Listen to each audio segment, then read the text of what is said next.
খুব অল্প কথায় রেগে যাওয়া কিছু মেয়েকে একটু কাছ থেকে দেখলে বুঝতে পারবেন এই মেয়েগুলোর চোখে অদ্ভুত একটা মায়া থাকে।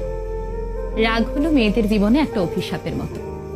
এরা হয়তো অল্প কথায় রেগে যায়, অনেকের সঙ্গে কথা কাটাকাটি হয়, খুব ছোট্টখাট্ট ব্যাপারে ওভার রিয়েক্ট করে ফেলে। কিন্তু এই রাগ হলো ক্ষণস্থায়ী। রাগ মিটে গেলে এদের মতো ভালো মনের মানুষ হয়তো আর হয় না। এরা অন্যের সঙ্গে রাগ দেখিয়ে সবচেয়ে বেশি কষ্ট পায় নিজেরাই। এরা যেমন খুব অল্প সময় রেগে যায়, তেমনি খুব কম সময়ে মানুষকে আপন করে নিতে পারে। এরা নিজের সর্বোচ্চটা দিয়ে অন্যকে ভালো রাখার চেষ্টা করে। কিন্তু সমস্যা কি জানেন, আমরা ওদের বুঝি না। আমরা ওদের বাহ্যিক রাগটাকেই দেখি, কিন্তু ওদের ভেতরে লুকিয়ে থাকা সুন্দর মনটাকে খুঁজে বের করার চেষ্টা করি না। আমরা বাইরে থেকে ওদের রাগ দেখি, কিন্তু রাগের পেছনের সে কারণটা খুঁজি না।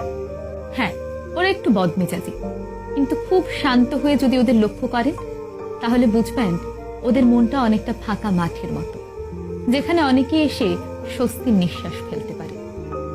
ওরা খুব চাপা স্বভাবের হয় জানেন তো, হাজারো কষ্ট হলেও মুখ ফুটে কাউকে কিছু বলতে পারে না।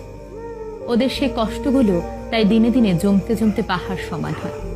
ওরা তখন চায় কেউ ওদের আগলে রাখুক, খুব আদর ভালোবাসায় রাখুক, ওদের মতো করে মানিয়ে নিক।